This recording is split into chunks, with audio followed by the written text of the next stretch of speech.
Hello friends. Start करते हैं आज से first class for Python programming.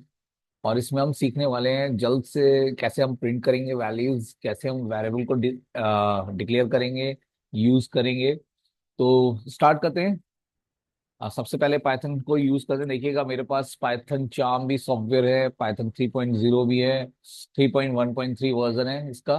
मैं इस पे पाइथन शेल पे काम करने वाला हूँ। तो इसकी आइडियली पे मैंने क्लिक कर दिया। That's the Python shell version for Python software. तो पाइथन शेल पे हम काम करेंगे। और शेल पे ये भी बेनिफिट रहता है, हम फाइल भी क्रिएट कर सकते हैं और फाइल में भी पूरा प्रोग्राम लिख सकते हैं, और यहाँ पे वन बाई वन भी हम चेक कर सकते हैं। तो कंसोल पे काम करते करते थक गए थे, तो स्टार्ट करते हैं। एक वाइट स्क्रीन स्क्रीन भी आप कलर भी चेंज कर सकते हैं, इसमें बहुत सारी चीजें हैं। इसमें आप ऑप्शन में जाके बहुत सारी चीजें आप चेंज कर सकते हैं, इसके फॉन्ट्स का साइज वगैरह, जो भी आपको चाहिए। जिस फॉन्ट में आपको काम करना है वो काम आप कर सकते हैं, चेंज कर सकते हैं पाइथन की फाइल में जाके। तो स्टार्ट करते हैं। सबसे पहले अगर आपको कोई भी चीज इसमें प्रिंट करनी हो तो सीधे प्रिंट कमांड दें, प्रिंट। और इसमें डबल कोट्स में भी आप लिख सकते हैं और सिंगल कोट्स में भी लिख सकते हैं, जैसे मैंने ये लिखा। और पाइथन स्टाइल में जाके रन कर सकते हैं आप इसे। जैसे ही आप इसे क्लिक करेंगे और एंटर मार दें तो देखिएगा हेलो आंसर आ जाएगा। तो ये बहुत आसान है। एक सिंगल लाइन में स्टेटमेंट आपने लिख दिया। इसी हेलो को अगर आपको लिखना हो प्रिंट, सिंगल कोड में भी आप दे सकते हैं और एंटर मार दें। देखिएगा एरर दे देगा बिकॉज ऑफ आपने एक साइड में सिंगल कोड दे रखे, दूसरी साइड में नहीं दे रखे, तो आपको प्रॉपर यूज करना पड़ेगा। देखिए प्रॉब्लम क्या आ रही है कि मैं पाइथन शेल में काम तो कर रहा हूँ, प्रॉब्लम ये आ रही है पाइथन शेल में क्योंकि हम एडिट नहीं कर पा रहे। That is the problem in Python shell. तो हम क्या काम करने वाले हैं, हम इसे हेलो और एंटर मारा, आप देखिए हेलो प्रिंट हो गया। चलिए हम पाइथन फाइल में काम करेंगे। तो आते हैं पाइथन फाइल का, न्यू न्यू फाइल लेते हैं। एक फाइल है पाइथन की, और जैसे ही हम पाइथन फाइल को यूज करते हैं इसे हमें सेव करनी पड़ेगी, और मैंने सेव कर दिया इसे डेस्कटॉप पे ही।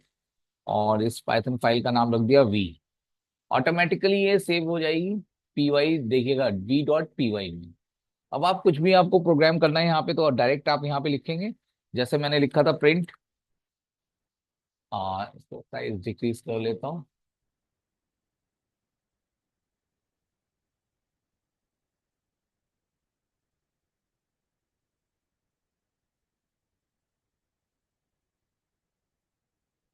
प्रिंट, और मैंने लिखा डबल कोट्स में हेलो। और एंड इसे देखिएगा जब भी हम रन करेंगे तो इसे रन करने के लिए आपको यहाँ पे रन पे क्लिक करना होगा, या F5 क्लिक कर दें, दस बेस्ट। F5 क्लिक कर दें, ओके करें, और आपका आंसर आ जाएगा। देखिए एरर दे दिया एक टर्मिनेटिंग स्ट्रिंग लिटरल, क्योंकि आपकी स्ट्रिंग पूरी नहीं हुई। तो देखिए यहाँ पे हम एडिट भी कर सकते हैं जाके। डबल कोट्स लगाया, F5 पे क्लिक करें और ओके मारें। देखिएगा आउटपुट आपका पाइथन शेल में ही आ रहा है। तो दैट्स द इम्पोर्टेंट थिंग कि आप जो भी आपको काम करना है, चाहे आप पाइथन शेल में कर लें या पूरी फाइल क्रिएट करके कर लें, तो दोनों ही बेस्ट है। बेसिक कॉन्सेप्ट्स आपके इसी में चलेंगे। फिर आप कोई भी सॉफ्टवेयर यूज कर सकते हैं। चाहे VS कोड यूज करें, चाहे पाइचार्म यूज करें, उसमें भी आप प्रोग्राम बना सकते हैं। तो स्टार्ट करते हैं अगेन। फर्स्ट ऑफ ऑल हमने क्या करा, प्रिंट हेलो करा।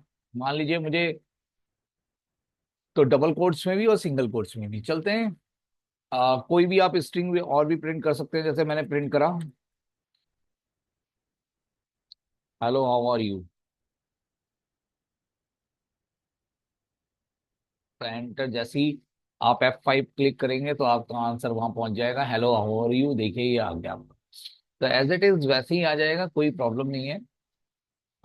इसमें कोई दिक्कत नहीं, बहुत आसान लैंग्वेज है। डायरेक्ट कमांड चलती है, एग्जीक्यूट होती है। चलिए फिर से मैं जाता हूँ इसमें ही। अब मुझे कोई वेरिएबल्स पे काम करने हैं, तो हम कैसे हम वेरिएबल को डिक्लेयर करते हैं। तो इसमें क्या है, डायरेक्टली आप कोई भी वेरिएबल बना सकते हैं। जैसे मैंने ए को 10 लिया, और मैं ए की वैल्यू को प्रिंट कराना चाहता हूं, तो प्रिंट, दोनों ब्रेसेस लगाएंगे, प्रिंट ए, खाली ये लिखना है, देखिएगा प्रिंट ए और F5। ओके, और देखिएगा ए की वैल्यू आ जाएगी आपकी 10। तो दैट्स द, कि आप किस टाइप का आप वैल्यूज दे रहे हैं, तो आपको डायरेक्टली वो उसके अंदर स्टोर कर देगी। जिस टाइप की आप वैल्यू देंगे उस टाइप की आपकी वैल्यू स्टोर हो जाएगी। तो जैसे मैंने ए में दिया, अपडेट कैसे, मान लीजिए अभी तो मैंने ए में 10 दे रखा है, ए में अपडेट भी हो जाएगी, 3.5 दिया, अब क्या हो जाएगी, प्रिंट ए। तो अपडेट कर रहा है नहीं कर रहा देखते हैं। प्रोग्राम के अंदर अपडेट कर देता है, मैंने तो पहले 5 दी थी, अब 10 दी थी, अब 3.5 दी, तो अब देखिएगा ए की वैल्यू 10 और 3.5 दोनों वैल्यू आ रही है। दोनों वैल्यू इस, एक तो इसकी वैल्यू आ रही है, ये तो 10 दे रहा है और ये 3.5 दे रहा है। अगर आप ये हटा देंगे, तो अगर आपको इसे हटाना है तो कैसे हटाएंगे, अगर प्रोग्राम में देखिएगा दो चीजें दे रखी थी मैंने, 10 भी दे रहा था, 3.5 भी दे, लेकिन अपडेटेड वैल्यू 3.5 आएगी, वो इस ए की आएगी। इससे ऊपर आपकी वैल्यू है 10, तो 10 दोनों ही शो करेगा। मान लीजिए मैं नहीं चाहता कि ये प्रिंट करे, ए की वैल्यू 10 को प्रिंट करे, तो आप इसमें हैश का यूज कर लेंगे। Hash is a comment, single line comment के लिए आप हैश का यूज कर सकते हैं। जैसे हम वेरिएबल डिक्लेयर करते थे वैसे ही हम वेरिएबल यहाँ पे भी डिक्लेयर करेंगे, जैसे आपने सी में या C++ में यूज करे थे। बट उसमें डिक्लेयर के साथ पहले डिक्लेरेशन देनी पड़ती थी, जैसे integer a, float b, character c. लेकिन पाइथन में doesn't need to declare variable, इसमें डिक्लेयर करने की कोई जरूरत नहीं होती, डजंट नीड, बिकॉज इसमें डायरेक्टली वैल्यू को यूज करता है ये। डायरेक्टली वैल्यू आप यूज करेंगे और किसी भी टाइप की वैल्यू यूज करेंगे। जैसे मैंने इसमें कमेंट दे दिया F5, चलते हैं, ओके करता हूं मैं, तो देखिएगा अब देखिएगा 3.5 ही शो कर रहा है। दैट्स ओनली, अब 10 वैल्यू नहीं दे रहा है, दैट्स द कमेंट, कमेंट ने क्या कर दिया, उसे हाइड कर दिया। चलते हैं प्रोग्राम की तरफ। मान लीजिए आपको कोई स्ट्रिंग प्रिंट करनी है, मैं इसे हटाता हूँ। स्ट्रिंग प्रिंट करनी है तो स्ट्रिंग को आप डबल कोट्स में लेते हैं, और मैंने लिखा विकास या लेक्चर बाय विकास, पूरा ही लिख देते हैं, lecture by Vikas, that's the string. अब आपका देखिएगा ऑटोमेटिकली वेरिएबल क्या ले लेगा, उसी टाइप की वैल्यू को ले लेगा ए। स्ट्रिंग, आपका स्ट्रिंग स्टोर हो जाएगा F5। Okay, and then lecture by Vikas करो, तो यानी पूरी स्ट्रिंग को प्रिंट कर देता है। आप जैसा आप लिखेंगे स्ट्रिंग के अंदर, यानी वेरिएबल ऑटोमेटिकली उसी टाइप में एनरोल हो जाता है जिस टाइप में आपने दिया है। स्ट्रिंग में दे रखा है, स्ट्रिंग का डेटा दिया तो स्ट्रिंग में ले लेता है। करेक्टर क्या कहते हैं, करेक्टर टाइप में देना चाहते हैं तो करेक्टर, करेक्टर भी देख के देते हैं। देखिए मान लीजिए मुझे सिंगल करेक्टर ही देना है, simple,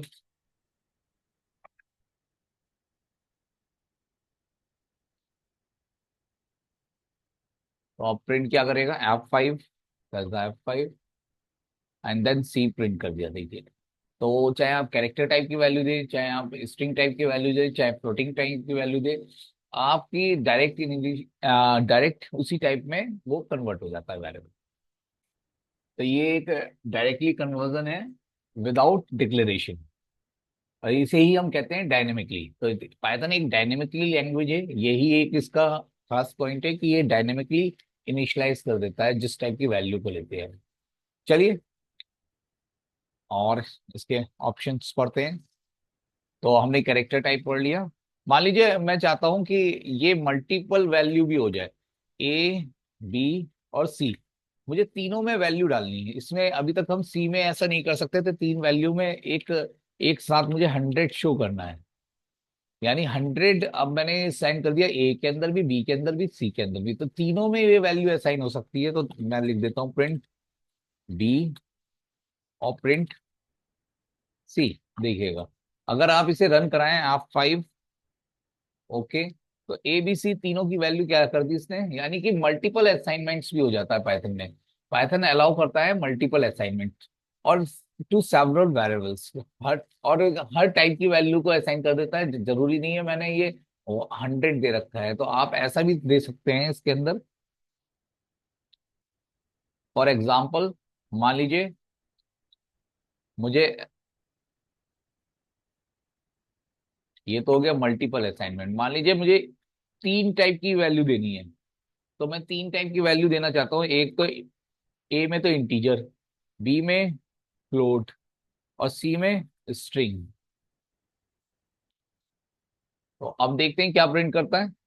then F5। Okay. And then देखिएगा ए के अंदर थ्री आ गए, यानी मल्टीपल असाइनमेंट्स आप कर सकते हैं मल्टीपल ऑब्जेक्ट के अंदर में। यानी multiple object to multiple variable के अंदर स्टोर हो सकते हैं आपके, चाहे स्ट्रिंग थी देखिए सी में स्टोर हो गया। तो एक साथ एक वैल्यू भी मल्टीपल वैल्यू वेरिएबल में असाइन हो सकती है, और मल्टीपल वैल्यू मल्टीपल वेरिएबल में भी आप असाइन कर सकते हैं। तो that's the important thing for Python कि मल्टीपल असाइनमेंट्स भी स्टोर करता है।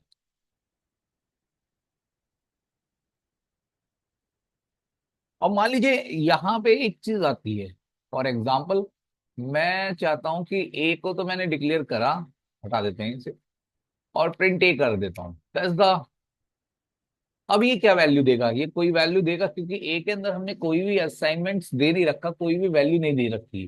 तो अगर हम प्रिंट करते हैं variable directly without assignment the value, तो क्या क्या देगा? ये नेम एरर बता देगा। That's the name error. Name error देखिएगा, नेम एरर यानी कि a is not defined, name a is not defined. तो ये बहुत इंपॉर्टेंट क्वेश्चंस आ जाता है कभी कभी कि ए के अंदर अगर आपने वैल्यू नहीं दे रखी तो क्या आपका क्या आंसर आने वाला है। चलते हैं नेक्स्ट क्वेरी पे। और नेक्स्ट क्वेरी कहती है हमारी, मान लीजिए फॉर एग्जांपल अगर आप कोई भी असाइनमेंट्स कर देते हैं और उसका टाइप पूछते हैं, तो मैं एक तरह से बताता हूँ, ए इज इक्वल टू 5 है, और इसका मैं टाइप डिक्लेयर करना चाहता हूँ, तो TYPE, टाइप ऑफ ए। देखते हैं क्या आंसर आता है। और ये सोर्स, तो ये बताएगा कि किस टाइप का वेरिएबल है। टाइप सी पाइथन मॉड्यूल, ये किस टाइप का एक सेकेंड मैं क्लोज करता हूँ, फिर से स्टार्ट करता हूँ। TY,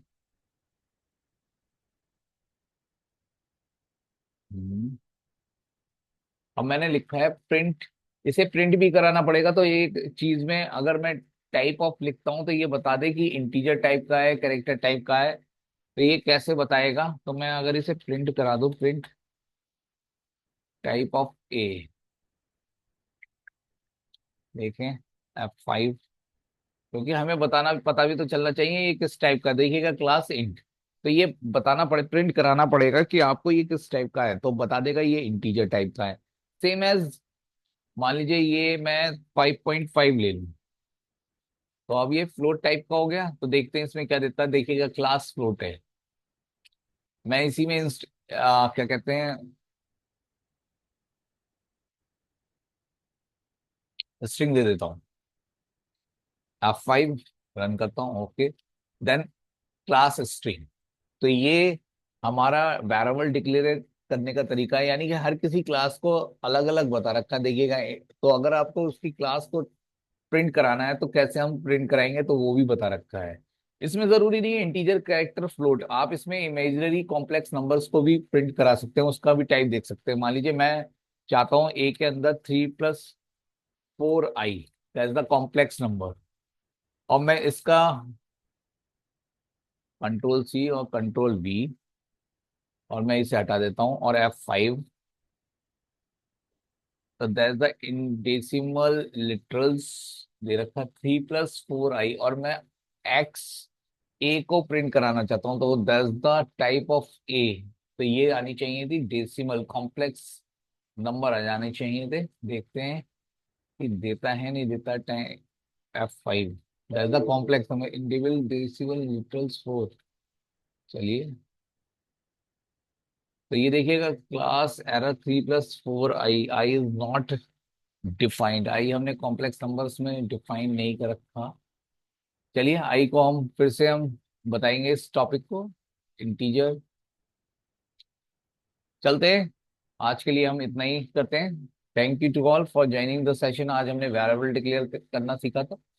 वेरिएबल किस किस टाइप के, इंटीजर, कैरेक्टर, फ्लोट टाइप के हमने वेरिएबल लिए थे, उन्हें करना सीखा। नेक्स्ट क्लास में हम प्रोग्रामिंग स्टार्ट करेंगे, डेटा टाइप्स हमारे क्लियर हो गए हैं, तो हम प्रोग्राम बनाना सीखेंगे। तो thank you to all for joining the session. Thank you.